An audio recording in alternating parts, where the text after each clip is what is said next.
So we're putting up these two metal sheds, and I wanted to just kind of go over it a little bit. If you are going to conquer one of these endeavors, I got to tell you, it's not that simple, and you want to have two people that know what they're doing, and possibly four. Maybe it'll take you 8 hours. But this is the finished one right here. It's got the doors and all, and I can't believe how strong they are, because when you get the packet, it's 3 boxes. Everything seems so flimsy, but when you get it together and everything united, it just gets really strong. So this is the one we're putting up. I wanted to do the video before we got it done and show you kind of the steps we went through.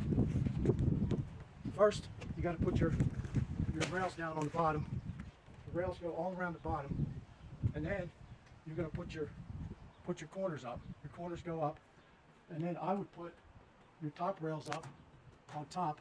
Everything gets screwed in with 2 or 3 screws, and then after that, you're going to put in all your wall panels. All your wall panels are going to go in. And inside here, there's actually, after you get it up, you're going to put your gable ends on. And there's actually 3 supports here. 1, 2, 3 for your roof. And then the roof panels are going to go on.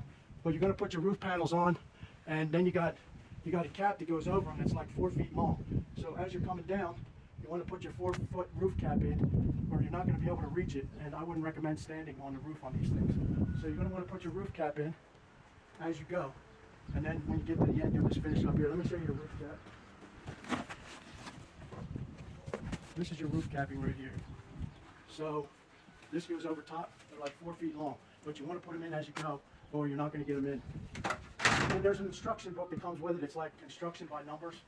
And they're usually pretty easy to decipher. But you want to make sure you got your numbers right, and make sure you got all your arrows going together on your rails and stuff. Match up. All your panels will have numbers on them, because they have to be a certain distance, so you want to match up all your numbers on the panel. Here's your numbers on the panel. You're going to match these up. See them? They're all different because they're different widths, because you got to make up the 12 or the 10 feet, whatever it is. And we got this one, it was 10 by 12, but it was actually a little over 12 feet. So you want to make sure you measure your rails before you put up your platform. We have 2 platforms here we made out of wood decking platforms.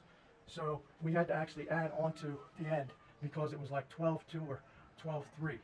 And I think that's because they measure in millimeters, and it doesn't really convert directly over to the inches. So make sure you check that out before you do it. But after you get it all done, it's pretty sturdy. So if you're going to build a shed, make sure you check out this video. Thanks.